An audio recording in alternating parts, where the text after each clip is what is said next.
Bienvenue sur le podcast Trouver sa voie. Je suis Alban Mas et j'accompagne mes clients à définir une carrière qui leur ressemble.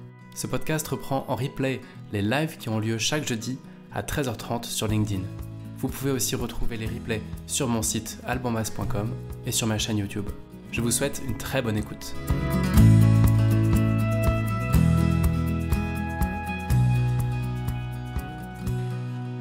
Bienvenue à tous, bienvenue à toutes. Le live va démarrer dans quelques secondes. Et bienvenue à ceux qui vont nous rejoindre, bienvenue à tous ceux qui écouteront, celles et ceux qui écouteront en replay cet épisode.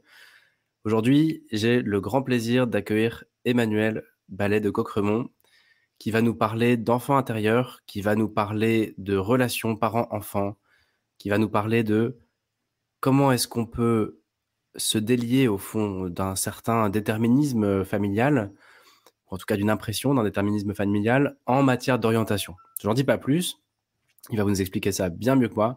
Emmanuel, bienvenue. Bonjour Alban. Je suis heureux que vous ayez pu nous rejoindre pour cet épisode parce que c'est un sujet qui revient énormément en accompagnement, en coaching, en bilan de compétences et en thérapie aussi, j'imagine. Et donc voilà, pour les personnes qui écouteront cet épisode, je pense qu'ils seront nombreux à se sentir concernés parce que ça nous touche vraiment tous, cette question d'éducation et de comment nos choix familiaux, notre éducation va impacter notre carrière. Donc voilà, c'est pour cette raison que je voulais faire cet épisode. Et sans plus attendre, Emmanuel, je vous passe le micro pour que vous puissiez vous présenter et présenter votre activité aussi. Très bien. Donc rapidement, je suis Emmanuel, je suis psychopraticien d'inspiration jungienne, donc et le spécialiste francophone de l'enfant intérieur. L'enfant intérieur, c'est une notion essentielle en fait en psychologie, assez centrale, même si elle est souvent méconnue ou galvaudée. Il s'agit en fait de considérer que dans tout être humain, dans tout adulte, reste cette part de l'enfant qu'on a été, notre être enfantin. Et notre façon d'être, notre façon de vivre, de nous exprimer, de nous accomplir, va dépendre de cette relation que nous allons cultiver, tisser avec l'enfant qui reste vivant à l'intérieur de nous. Et cet enfant, c'est à la fois un ensemble c'est à la fois un moi sensible, vulnérable, avec bien sûr des blessures, mais c'est aussi un enfant doué avec beaucoup de ressources. Et donc, accueillir toutes ces parts de soi nous rend plus intègres. On sait aujourd'hui, grâce aux neurosciences, qu'un cerveau sain est un cerveau intégré, c'est-à-dire qui a intégré les multiples facettes de lui. Donc, l'enfant intérieur fait partie de ces facettes qui sont fondamentales. Et donc, je propose des consultations en individuel, en couple, en famille, ainsi que des formations, puisque je suis formateur, également conférencier et auteur de plusieurs livres qui ont été traduits en plusieurs langues. Ouais. Voilà. Parmi ces livres, moi, ce qui m'a fait découvrir votre activité et votre méthode et votre approche, c'était le livre, je mettrai tous les liens après en commentaire sur LinkedIn et sur YouTube, mais c'était « Vos parents ne sont plus vos parents ». Et c'est en lisant ce livre que j'ai eu envie de vous proposer de nous rejoindre et on a la chance que vous preniez du temps pour nous parler de tout ça.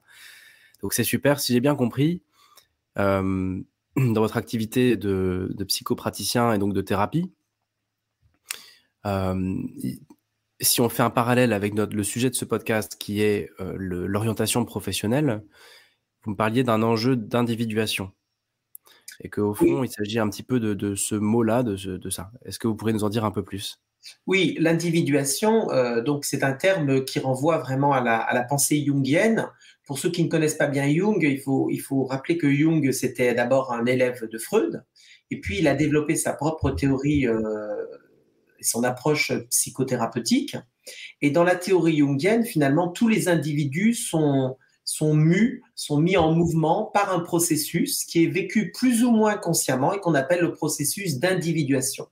Et on pourrait dire que ce processus d'individuation, encourage chaque être à devenir un individu plus entier, donc non morcelé, non divisé, et aussi de devenir un adulte, je dirais, plus complexe, c'est-à-dire non duel, qui sort de la pensée bien, mal. Et donc, ce processus d'individuation, à l'inverse de ce que l'on pense souvent, ne concerne pas que notre personne, c'est-à-dire que c'est un processus hautement relationnel, c'est-à-dire que on apprend ainsi, on est poussé à devenir un individu plus entier, plus libre, plus vrai, mais dans un contexte relationnel, c'est-à-dire au milieu des autres, autour des autres, avec les autres, en fait. Parce qu'on n'existe pas uniquement par soi-même, on existe aussi grâce à nos relations et par nos relations. Ok, donc il y a un enjeu relationnel. Est-ce que pardon, je suis un peu malade aujourd'hui. Est-ce que les croyances dont on a hérité, qui vont conditionner nos choix futurs, est-ce que ça rentre un petit peu dans ce cadre-là? Oui, tout à fait. Voilà, donc beaucoup des expériences d'enfants vont avoir une influence, hein, un poids sur notre façon de nous envisager en tant qu'être humain, mais aussi d'être en relation avec le monde, hein, avec les autres.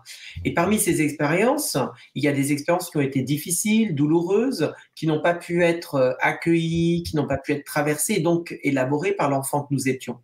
Et donc souvent, ces expériences vont se cristalliser à l'intérieur de nous sous forme de conviction, de croyance. C'est-à-dire que nous allons commencer à avoir une perception de nous-mêmes qui est un peu déformée, erronée, en fait, mais qui est le fruit de tout ce processus qui consiste à quand même survivre dans sa famille. Hein. On ne fait pas que survivre dans sa famille, on est quand même nourri, on reçoit aussi de l'amour, mais il y a une grande partie de nous qui est aussi dans un mode de survie, de ce que j'appelle de suradaptation.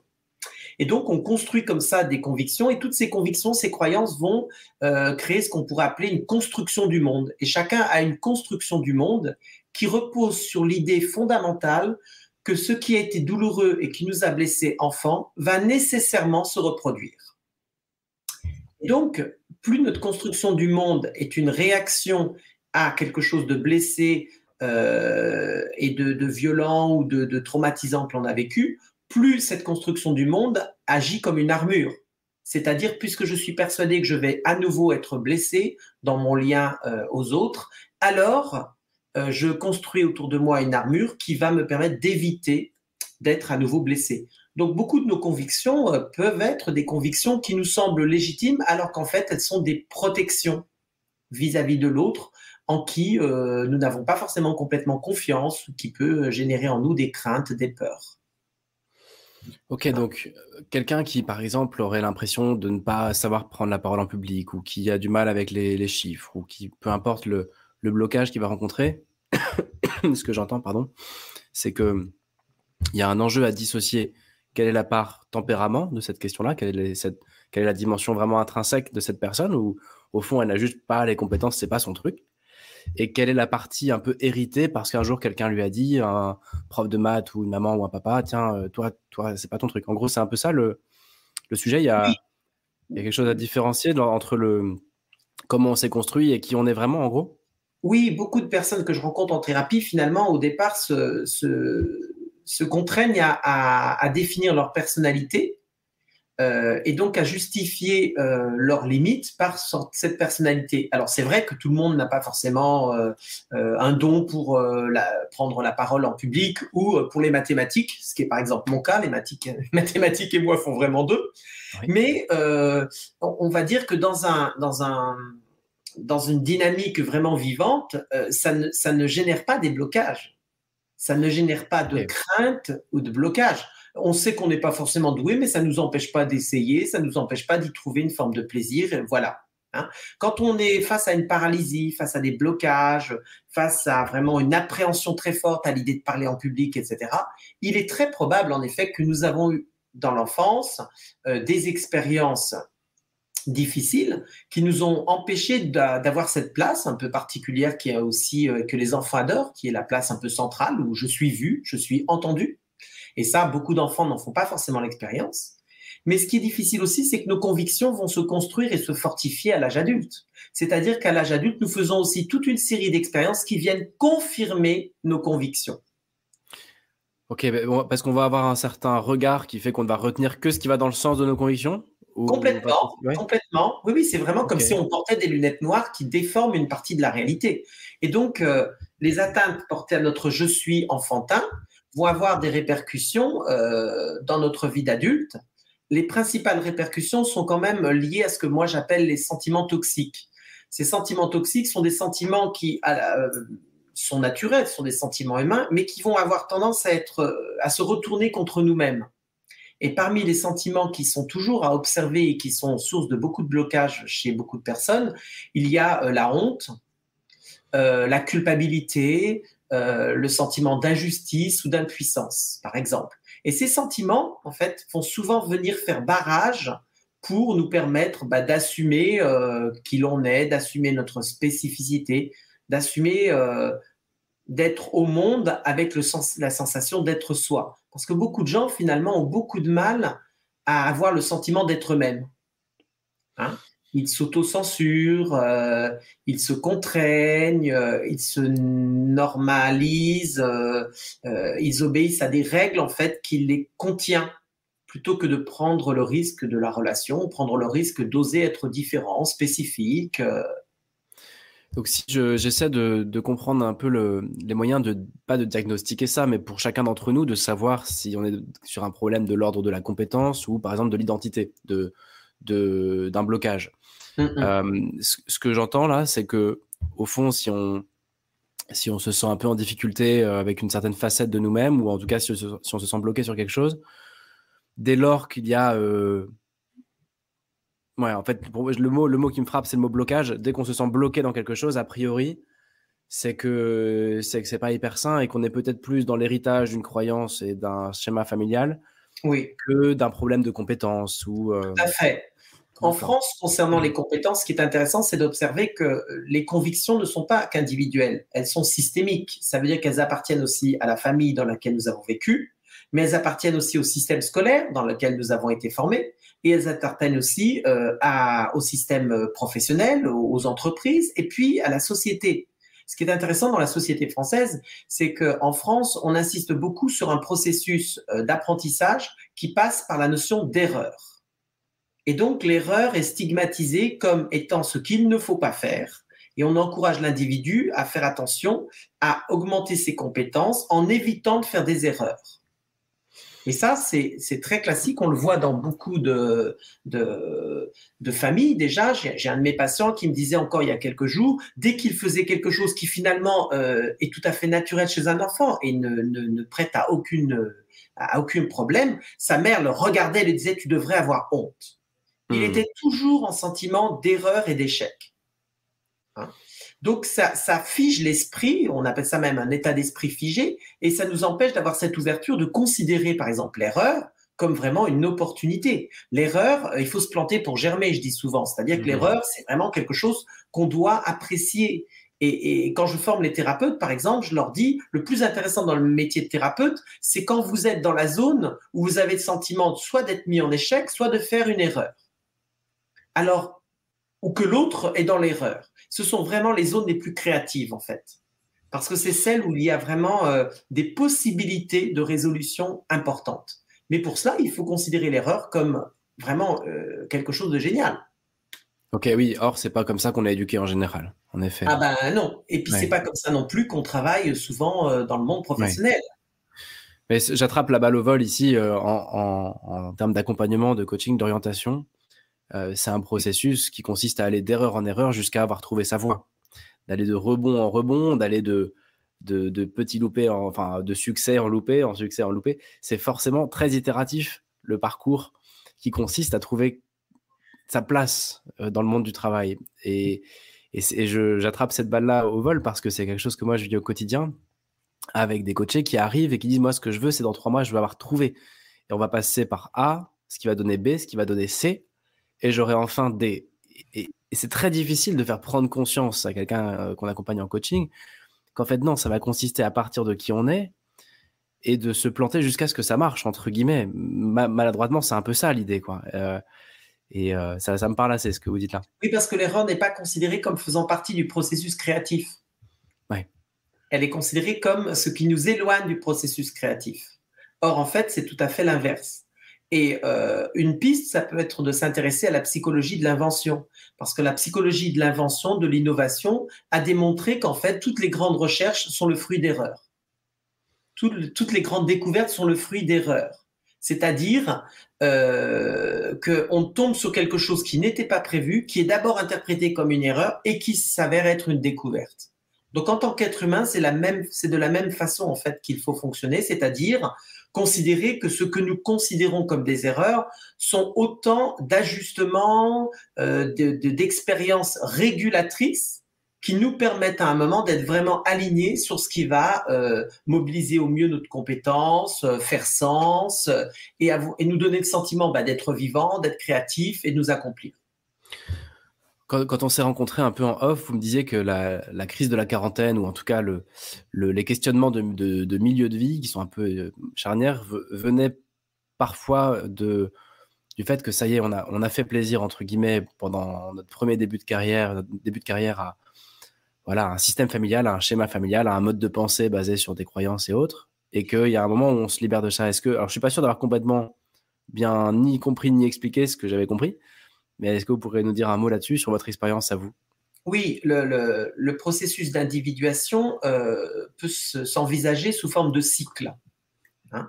Et ces cycles, bien sûr, chaque individu a une forme de liberté, donc ces cycles ne sont pas rigides, mais on peut quand même donner un aperçu global de ces cycles. On va dire qu'on est adulte qu'à l'âge de 28 ans. Donc le premier cycle, c'est celui qui concerne la sortie de l'enfance, on va dire 18-28, qui est un cycle de différenciation. Là, on se différencie en tant qu'individu. Mais ensuite, on entre dans un cycle qu'on va à peu près, donc, qui va être la trentaine jusqu'à 40, hein, donc de 28 à 40 à peu près, qui est le cycle de la loyauté. Alors, ce cycle de la loyauté, c'est que bien qu'ayant le sentiment d'être davantage nous-mêmes et différenciés de notre système familial, nous devons quand même répondre à la loyauté, c'est-à-dire à une partie de la mission que ce système familial nous a donnée. Ce sont souvent des données, évidemment, des informations inconscientes, hein, mais qui rappellent une chose fondamentale. C'est que la famille, pour beaucoup, c'est un espace un peu idéalisé, où la famille est à la fois source et ressource pour chacun de ses membres. Or, en réalité, si ça peut être le cas, la famille est loin d'être cela. Elle est avant tout ce que Virginia Satir, une grande thérapeute familiale, disait, une usine à fabriquer des gens. Alors, ça veut dire quoi? Ça veut dire que la famille définit ce que nous devons être, la place que nous devons occuper et la fonction que nous devons remplir. Et donc, après 28 ans, bien qu'ayant le sentiment d'être un peu séparés de notre famille, il n'en reste pas moins que nous restons assez loyaux à ce qui a été figé dans l'usine de départ. Hein. Voilà, on est un produit, donc on reste un peu conforme aux normes de départ. Et donc, nous avons tendance, dans notre première vie professionnelle, hein, après 28 ans, eh bien, finalement, à occuper la place et la fonction qui correspond à la loyauté familiale. En sachant que la loyauté, c'est souvent s'exprime soit on fait pareil, soit on fait complètement différemment, à l'opposé. Mais c'est de la loyauté. Et donc, pour revenir à ce que vous disiez, la charnière autour de la quarantaine, qu'on appelle la fameuse crise de la quarantaine, elle est importante parce qu'elle permet de revenir un petit peu dans ses pas, c'est-à-dire de revenir dans son chemin, dans une destination professionnelle. Ça ne concerne pas que le professionnel, ça peut concerner la vie de famille, la vie amoureuse, etc. Mais en tout cas, au niveau du professionnel, de revenir à quelque chose qui nous ressemble davantage, qui nous permet d'occuper une place et une fonction différente, dans laquelle nous avons davantage le sentiment d'être nous-mêmes, de nous appuyer davantage sur ce qui nous caractérise fondamentalement, hein, et puis surtout une place, une fonction qui nous rend plus vivants. Hein. Donc si un individu qui est libéré au fond du système familial qui pesait sur ses épaules, ou voilà, en tout cas qui a grandi libre par rapport à tout ça, et qui va dès le début pouvoir... Enfin non, ma question est mal tournée. Ma question au fond, c'est est-ce que certains d'entre nous sont déjà affranchis, entre guillemets, de ces systèmes et schémas familiaux, ou pas forcément? Est-ce qu'on grandit soit en rébellion, soit en soumission? Ou est-ce qu'il y a un juste milieu qui existe pour certains d'entre nous? En fait, la famille, c'est un système d'alliance.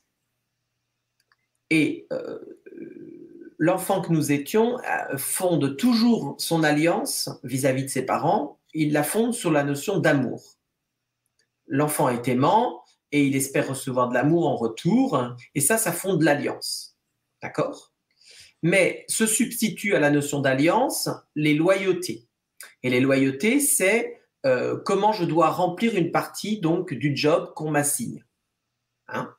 Et donc, on ne peut pas se libérer des loyautés familiales sans en avoir en partie rempli certaines. Ça, c'est une condition en fait. C'est illusoire d'imaginer qu'on s'émancipe de son système familial sans avoir donné en contrepartie une part de réponse à Ok, ses loyautés. ok, d'où Mais cette ce qui première compte, phase. Ok, voilà. Mais par contre, il faut assez vite être conscient que ça ne sera jamais assez. Quand on remplit à la loyauté familiale, ça n'est jamais assez. Parce que la loyauté est sans fond en fait. hmm. Donc c'est pour ça qu'à un moment, chaque individu doit trouver la force et la ressource de se dire, bon là ça y est, hein, j'ai donné ce que j'avais à donner, de toute façon ce ne sera jamais assez, j'arrête. Et je reviens à moi, je reviens à quelque chose d'un peu plus authentique ou libérateur pour moi. Et souvent ça se fait plutôt donc autour de la quarantaine. C'est important parce que si les processus d'individuation ne sont pas bien respectés, on a des gens qui vont s'enfermer en fait dans des fonctionnements, par exemple professionnels, dont on voit aujourd'hui de plus en plus l'impact négatif, c'est-à-dire des dépressions, des somatisations, ou voire aussi le burn-out, qui est une facette aussi d'un système, d'un dysfonctionnement systémique aussi. On va en parler dans 2 minutes, des cas concrets qu'on peut trouver de chez vos patients et qui vont nous parler à nous tous, je pense, hein, des cas concrets de problématiques liées à ça. Oui.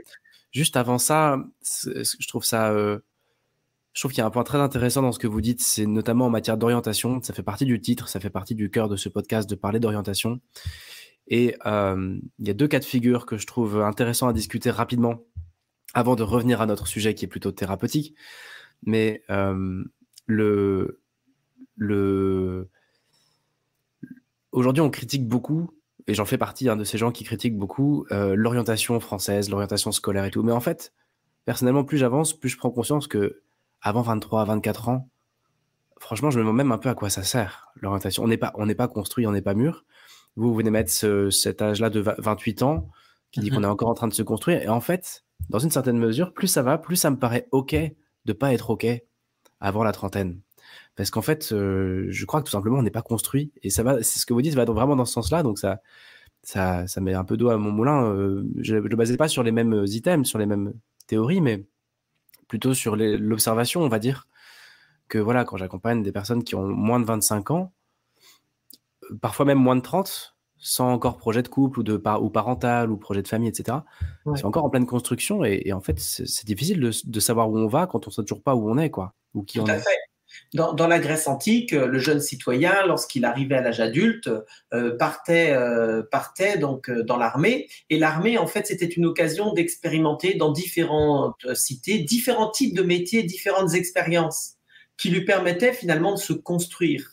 Donc, ce que vous dites est tout à fait exact, c'est qu'on se constitue et on devrait se constituer au sortir de l'adolescence, d'abord à travers différentes expériences, plutôt que d'imaginer tout de suite qu'on devrait savoir ce pourquoi on est fait, ce qui est une aberration.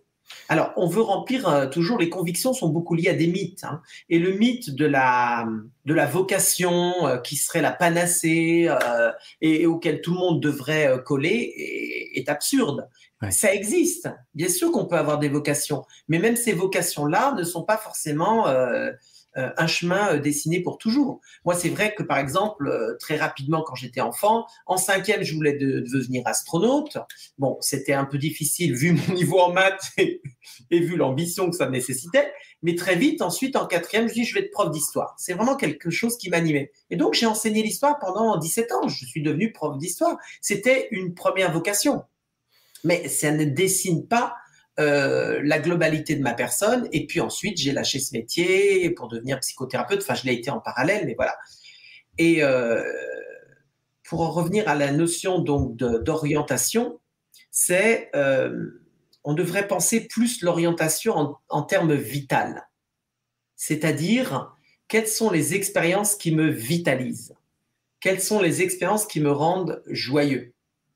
Quelles sont les expériences qui me donnent le sentiment de progresser, de grandir? Quelles sont les expériences qui me donnent le sentiment d'apporter aussi quelque chose au monde, de contribuer à? Donc là, on est sur la notion du sens. Hein. Et là, on se rapproche finalement de la découverte pour l'individu de ce qui va être constitutif d'un travail, d'une orientation professionnelle qui n'est plus un travail au sens lourd du terme, mais qui est simplement une façon de s'accomplir. On passe quand même un temps fou au travail. Donc, il est essentiel de faire un travail qui ne nous semble pas être quelque chose de forcé, etc. Et puis, je voulais revenir sur la notion très importante de loyauté parce que je n'ai pas précisé une chose qui est importante. C'est que la loyauté n'est pas forcément négative. Elle peut être positive. Dans un de mes ouvrages, je donne l'exemple où, en fait, je le disais, donc j'ai enseigné l'histoire pendant 17 ans. Et puis, au bout d'une douzaine d'années, j'ai commencé à faire intervenir dans mes classes d'histoire des témoins de l'histoire. Donc, rescapés d'Auschwitz, anciens agents secrets, etc. Et puis, m'est venue l'idée naturelle de me dire, mais il faudrait que j'invite mon père, en fait, qui a fait la guerre d'Algérie. Et il est venu, et pendant 8 ans, presque 10 ans, il est venu intervenir dans mes classes.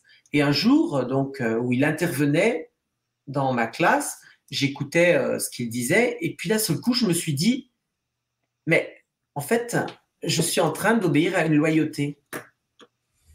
Une partie de la raison pour laquelle j'étais prof, c'était aussi de permettre à mon père d'être à cet endroit où il se trouve aujourd'hui, où il a un espace de parole qui lui permet de se libérer, en fait. Et donc, c'était une loyauté positive parce que ça ne me coûtait pas, parce que dans le sens où moi, j'ai été prof aussi pour moi et pour des raisons qui m'appartiennent. Hein. Et comme fait exprès, le jour où j'ai conscientisé ça, j'ai senti que j'avais fait le tour de ce métier.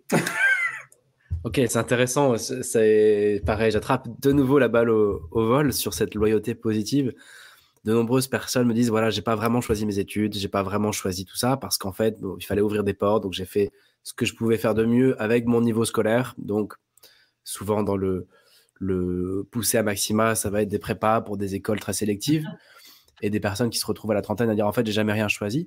Mais au fond, quand on avance, on se rend compte qu'ils ont quand même un sacré background et qu'ils ont un master et qu'en France, ça compte. Et que tout ce côté un peu subi était quand même un sacré atout financier, universitaire, social. Bien sûr. Et donc, ça me fait aussi penser à ça comme deuxième point par rapport à ce que vous disiez sur ce premier cycle de loyauté. Je me disais, premièrement, donc on n'est pas forcément en mesure de s'orienter avant 25-30 ans, de s'orienter en tout cas d'un point de vue vocation, encore une fois, mais en tout cas d'un point de vue travail qui me convient sur tous les aspects parce que je me construis encore. Il y avait ce deuxième côté-là. Après tout, c'est sans doute OK. Cette fameuse loyauté-là, dans un premier cycle de vie, elle est sans doute OK parce qu'elle nous protège, elle nous limite aussi, mais elle nous protège, elle nous fait grandir aussi dans une certaine mesure. Oui, et acceptons-la peut-être. Tout à fait. Et pour sortir de la loyauté, il me semble important de reconsidérer la notion de choix, en fait. Je n'ai pas choisi, eh bien si, j'ai choisi, en fait. J'ai choisi, en fait, il y a très très longtemps, je ne m'en rappelle plus, mais j'ai choisi, enfant, d'accepter cette loyauté. Parce que je pensais que ça serait bien pour papa, parce que je pensais que ça libérerait maman, etc. Et de remettre l'individu face à son choix, c'est-à-dire de dire, c'est un choix qui est peut-être pas complètement conscient, mais c'est quand même un choix de l'enfant aimant en toi. Il y a une partie de toi qui a voulu libérer ou sauver ou alléger ton parent ou l'honorer, etc. Et donc, c'est devenu un choix. Et bien, puisque tu as fait ce choix, tu peux donc t'en libérer. Okay. Parce que la notion de dire je n'ai pas choisi, c'est aussi du coup entrer dans une pensée déterministe où finalement on est le fruit de quelque chose qui nous gouverne au-dessus de nous, qu'on n'a pas choisi et dont on ne peut pas forcément se libérer. Hein? Ou alors c'est possible de s'en libérer, mais alors ça va être source d'une tension, d'un conflit intérieur. On ne peut pas résoudre les loyautés dans la tension. Les conflits, on les résout justement en sortant du conflit et en triangulant la notion, c'est que j'ai fait quelque chose qui ne me convenait pas fondamentalement, je n'ai pas choisi. Et bien si j'ai choisi, en fait, c'est une loyauté. Et là, on triangule et ça remet du mouvement. Donc, je peux m'arrêter quand je veux. Ok, conscientiser le fait que je suis en train d'être loyal d'une manière ou d'une autre à mon schéma familial. Oui. Je suis pas en train de me planter, je suis juste en train d'être loyal. Et il y a un moment où, quand ça atteint sa limite, ma responsabilité, c'est d'aller vers autre chose, quoi. Exactement. Sans entrer en guerre, en fait.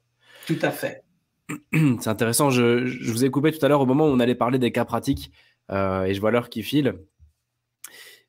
Concrètement, dans votre pratique, Vous parliez de burn-out. On parle aussi en off, on avait parlé un peu des métiers sauveurs. Est-ce que vous pourriez nous faire de la lumière sur 2-3 exemples pour vous, dans votre pratique, de schémas familiaux qui viennent un peu perturber des choix professionnels? Depuis quelques années, j'accompagne des personnes qui sont donc, par exemple, victimes de burn-out.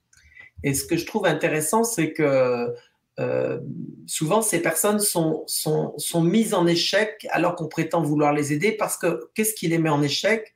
Ben, c'est de remettre ces symptômes, ce burn-out, comme une problématique individuelle. Tu n'as pas su t'arrêter, tu n'as pas su respecter tes limites, tu en as fait trop, etc.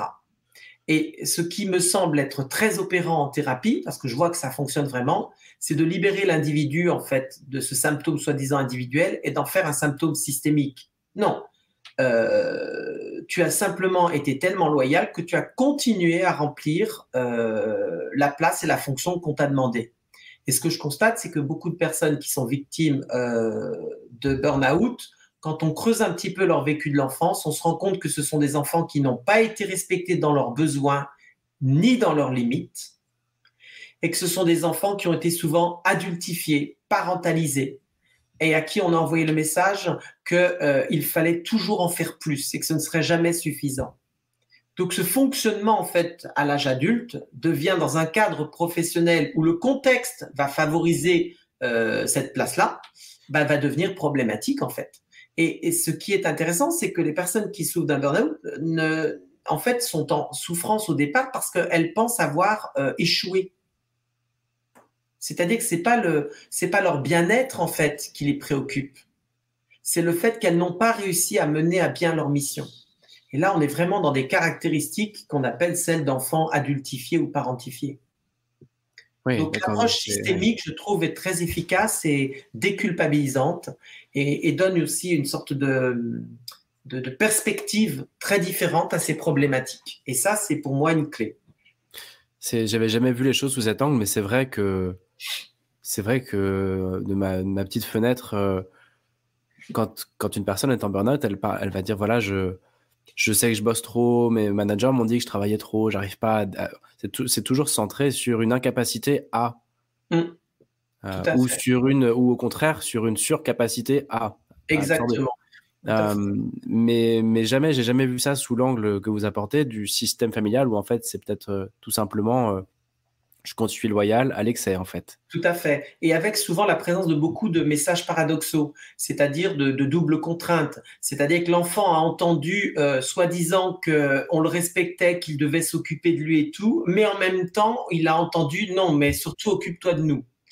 Donc souvent, les personnes qui sont sujettes au burn-out, qui sont victimes de burn-out, elles expriment très bien comment elles sont prises dans une double contrainte. À la fois, elles peuvent entendre leurs supérieurs, etc., leur dire fais attention, etc. Mais en même temps, elles entendent aussi de la hiérarchie, c'est pas assez, t'es pas assez productif, faut encore en faire plus. Et donc, en fait, on sent bien que dans la double contrainte, il n'y a aucune issue possible. Et c'est ça qui crée un tunnel, en fait, qui ne peut être stoppé, malheureusement, que par le burn-out, c'est-à-dire c'est la machine, le corps, qui dit stop, qui s'effondre. Mmh. Or, là, on est dans des mots MAUX problématiques et sociétaux problématiques, parce que le burn-out a des conséquences dramatiques. Pour sortir d'un burn-out, pour s'en remettre, c'est quand même plusieurs années. Ouais. C'est pas rien. Bon, on va pas forcément ouvrir ici le tiroir de comment concrètement agir en cas de burn-out, mais c'est intéressant ce parallèle entre les causes du burn-out et une certaine lecture de la chose, quoi, sur quel système est en train de se jouer. En fait, qu'est-ce qui dépend pas de moi là-dedans, quoi, comment me détacher aussi du problème. Oui, et nous sommes dans une société qui est paradoxale parce que c'est une société où évidemment les individus quand même bénéficient de droits, de soins, etc., qui sont quand même très très importants et assez rares à l'échelle de la planète. Mais en même temps, nous sommes dans une société extrêmement exigeante, normative et qui demande beaucoup aux individus en fait. Ouais, ce que vous avez décrit sur prends soin de toi mais fais le job, c'est toute personne qui travaille en entreprise vit ça au quotidien. Et Oui, donc, pour peu qu'il y ait déjà un système familial où les parents ont inculqué ça à l'enfant en disant, voilà, prends soin de toi, mais comporte-toi en adulte, etc. Mais c'est vrai que j'imagine que pour le coup, ça doit renforcer la croyance dès le premier jour dans le monde du travail, parce que le monde du travail entier repose là-dessus aujourd'hui, sur, OK, le bien-être est important, et en même temps, il y a les objectifs à tenir, quoi. En tout cas, en entreprise. oui, c'est pour ça que même s'il y Mmh. a des progrès qui sont faits dans les entreprises, on observe que la révolution n'est pas assez importante, c'est-à-dire qu'on ne donne pas réellement un espace relationnel soutenant et libre, qui serait en fait bénéfique pour le travail réellement. Mais, euh, mais on colmate, quoi. Je dirais qu'on colmate, une petite pommade de soin, une petite pommade de... Mais si le système de pensée est toujours le même derrière, si les injonctions sont toujours les mêmes, bah, ça sert à rien, en fait. Mais ça vient poser un débat quand même, je trouve, ce que vous dites sur qui est responsable au fond de la personne touchée. Est-ce que c'est l'entreprise qui doit lui permettre de faire ce travail d'individuation par rapport enfin voilà, de se détacher d'un système familial? Est-ce que c'est à son entreprise de le faire, ou est-ce que c'est à la personne de prendre conscience de ce qui se joue et d'aller voir un thérapeute ou de prendre soin d'elle? Je trouve que ça pose aussi le débat de quel est le rôle là-dedans de l'entreprise, enfin de l'employeur ou des managers, et le rôle de l'employé, quoi. Je crois qu'il y a une chose qui est assez fondamentale, qui est assez propre à l'être humain, c'est que nous avons tous une grande difficulté avec la responsabilité. Voilà, la responsabilisation, c'est un vrai job, quoi. C'est un travail sur soi, ça nécessite un cheminement intérieur important, en fait. Et donc, il est toujours plus facile de dire je ne suis pas responsable et de mettre la faute ou la responsabilité ailleurs, à l'extérieur ou au-dessus de soi. Alors qu'en fait, chaque personne est responsable. À son niveau, chaque personne est responsable. Parce qu'on a toujours une liberté fondamentale de dire non, de dire stop ou de ne pas adhérer. On n'est pas déterminé, en fait. Bien sûr que ça va nécessiter plus d'efforts, ça va être peut-être plus difficile, mais en fait, chaque individu doit cultiver cette responsabilité qui lui permet de choisir, d'adhérer ou non à tel fonctionnement, à tel système, etc., etc.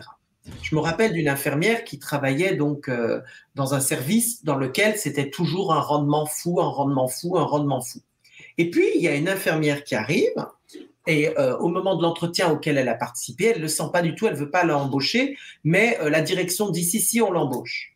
Et il s'avère que cette infirmière, en fait, ne fait pas le job. C'est-à-dire que pendant que toutes les autres sont à fond, elle arrive très en retard. Oui, mais j'ai des enfants. Ah non, là aujourd'hui je viens pas, je suis malade, etc. Et donc ma patiente était de plus en plus en rage, en fait, que cette femme ne fasse pas le job, que voilà, alors qu'elle se démène, etc. Je lui dis mais non, cette femme a raison.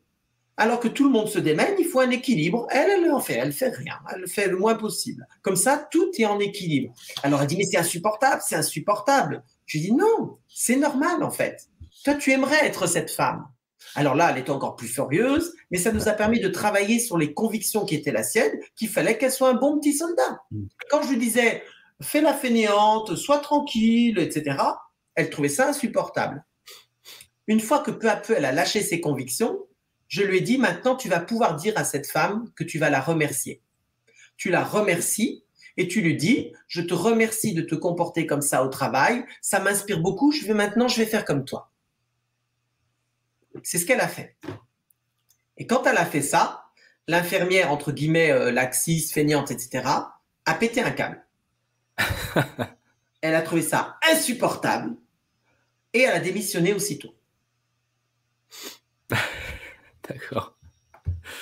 C'est intéressant parce que ça, ce sont des règles systémiques fondamentales. C'est-à-dire qu'en pesant dans la même direction que ce qui l'a dérangé, elle a à nouveau déséquilibré le système. Donc, cette femme qui pensait avoir la place de celle qui peut rien faire ne l'avait plus. Et ensuite, ma patiente infirmière, s'est rendue compte qu'elle n'avait plus du tout la même façon de travailler. Elle en faisait moins. Elle était toujours professionnelle, mais elle ne se mettait plus cette pression en fait d'être un bon soldat et d'en faire en fait pour 10. Je lui dis, tu fais déjà ta part et c'est déjà énorme. Donc on en revient à la loyauté et la prise de conscience qu'en fait, c'est pas elle qui bosse comme une dingue, elle répond juste à une injonction familiale d'il y a bien longtemps. Et là, elle a décidé de s'en séparer quelque temps, quoi. Tout à fait. Est-ce qu'il y a d'autres cas dans votre pratique sur lesquels on pourrait faire des parallèles, tels que le burn-out? Il y a beaucoup de métiers aussi qui sont des métiers d'aidants, hein, des métiers, on pourrait dire, de sauveurs, qui sont très caractéristiques parce que là aussi, c'est une place souvent centrale qu'on donne à l'enfant, qui est de sauver son système familial, d'être, comme je le disais, de l'adultifier ou de le parentifier, mais pour sauver en fait les individus. Et donc, il est clair que quand on fait des métiers d'aide, que ce soit dans le corps infirmier, médical, thérapeute évidemment, coach, on doit toujours surveiller ce sauveur à l'intérieur de nous. Parce que ce sauveur va mettre en échec beaucoup, beaucoup de nos tentatives d'accompagnement parce que nous allons être tentés de soutenir, de porter plutôt que de responsabiliser. Et j'ai une de mes patientes qui travaille dans un CAMS auprès des familles qui ont des enfants handicapés en grande souffrance. Et elle souffrait beaucoup de ce travail parce qu'elle avait l'impression d'être mise en échec. Elle me dit les familles viennent pas, ou alors il y a que la mère qui vient. La plupart du temps, le père, je ne le vois pas.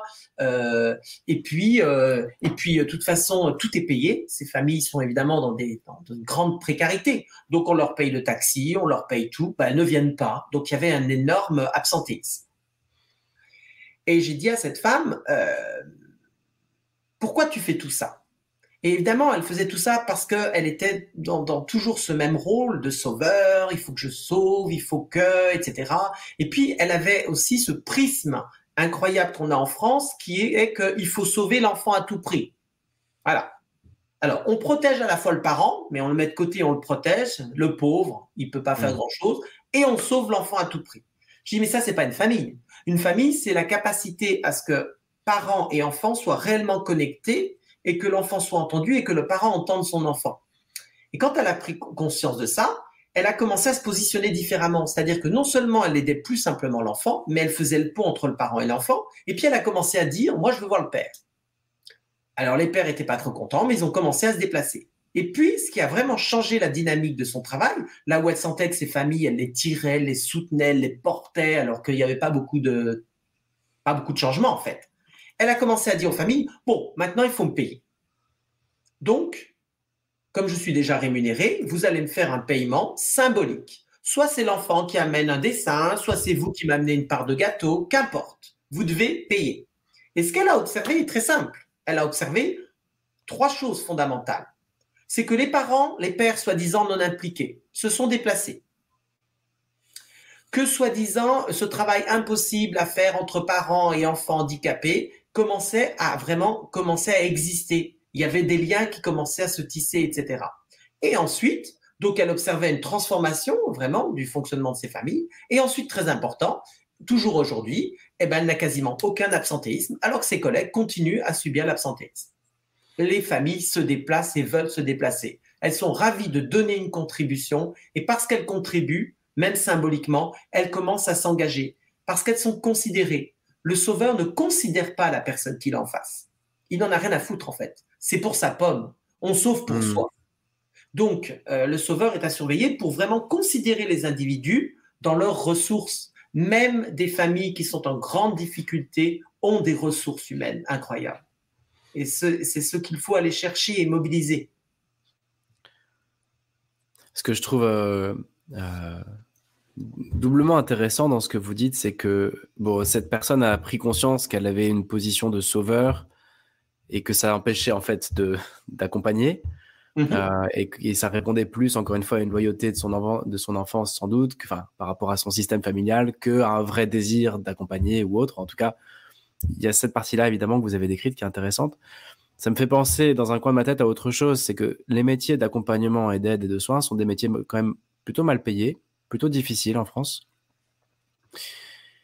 dans lesquels on donne beaucoup et on reçoit peu, quoi, en retour. Quand même, tous les boulots, c'est pas pour rien qu'aujourd'hui à l'hôpital c'est si compliqué. Les infirmières, les infirmiers, c'est super compliqué.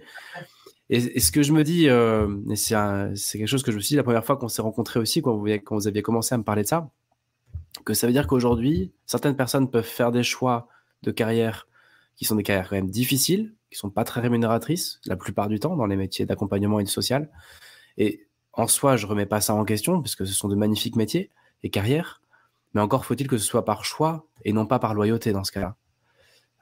Et je sais pas dans quelle mesure ce que je dis là peut exister, mais je suis en train de me dire dans un coin de ma tête, après tout, quelle est la part de choix de la personne, de l'aidant, du soignant, et quelle est la part de continuer à faire ce qu'elle a toujours fait depuis qu'elle est petite, c'est-à-dire s'occuper d'un parent alcoolique, s'occuper d'un petit frère ou d'une petite sœur avec un handicap, etc. Ça me pose cette question-là. Oui, tout à fait. Et c'est vrai qu'on est dans une société qui marche un peu sur la tête parce qu'en fait, ces métiers sont des métiers parmi les plus génératifs. Oui. C'est-à-dire qu'ils contribuent réellement au développement de la société. Et paradoxalement, ce sont des métiers qui sont sous-payés, ou Ouais. mal payés, ou pas assez payés. Et en fait, on ne devrait pas accepter de faire des métiers qui ont cette grande qualité d'avoir une rémunération digne de ce nom.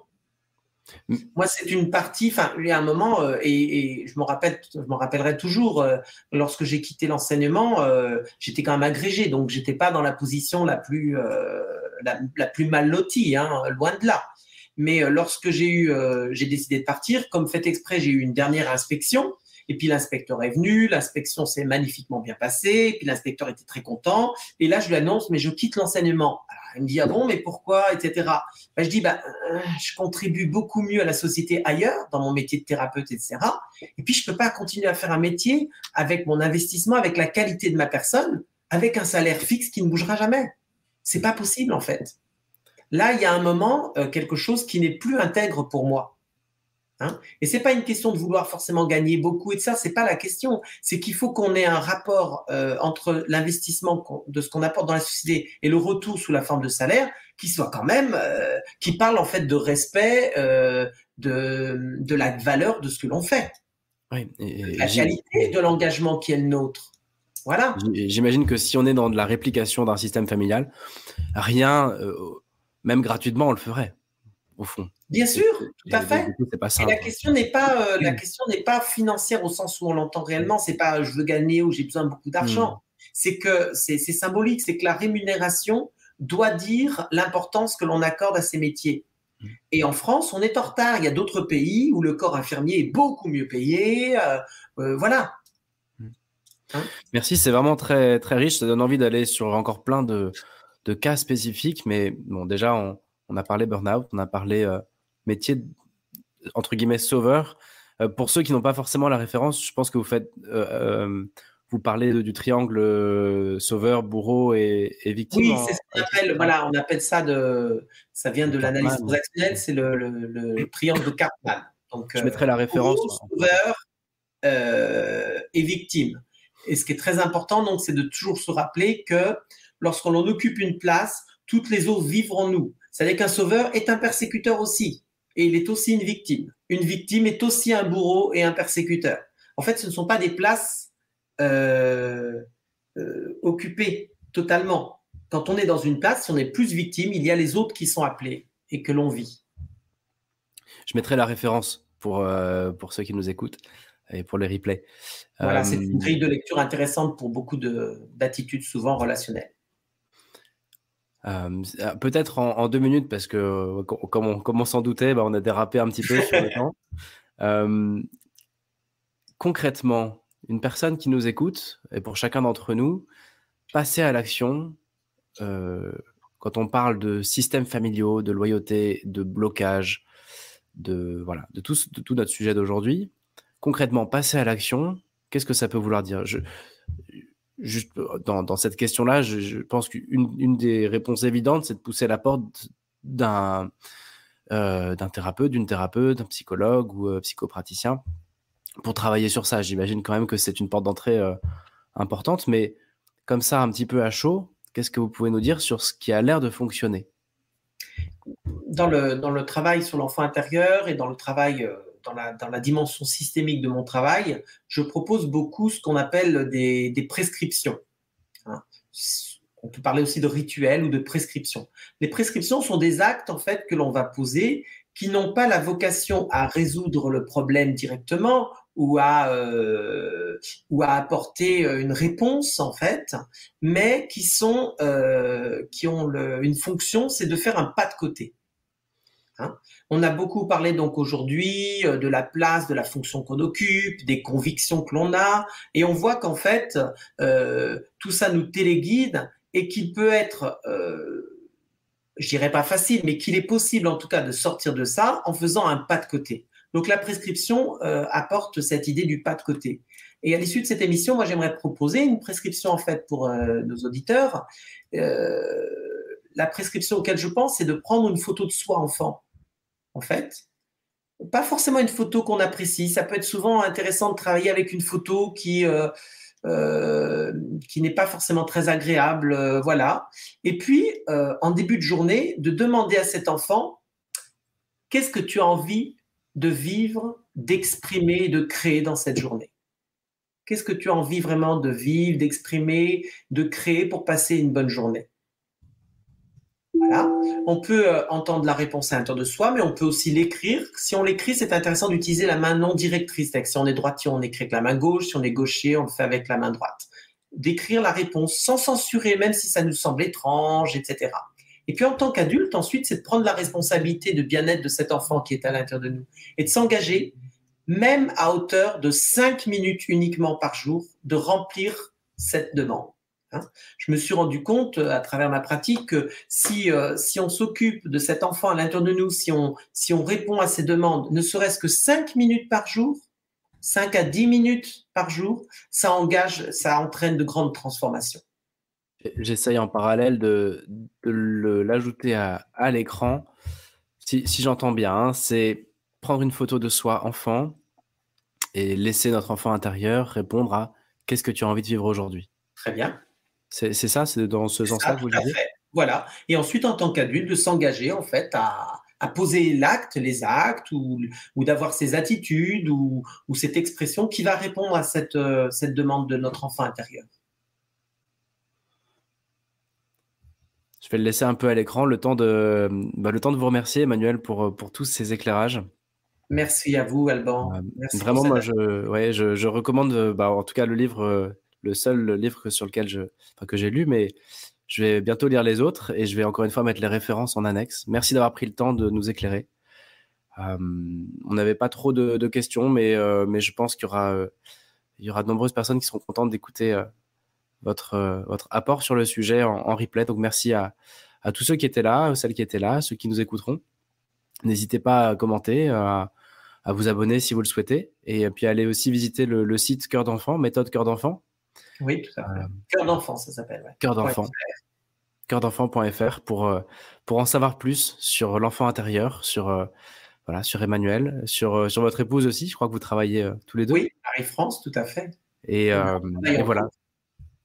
Merci encore en tout cas. Et puis pour tous ceux qui nous écoutent, rendez-vous la semaine prochaine. Je ne sais pas encore de quoi on parlera, mais ça va être sans doute intéressant. Et Emmanuel, merci infiniment.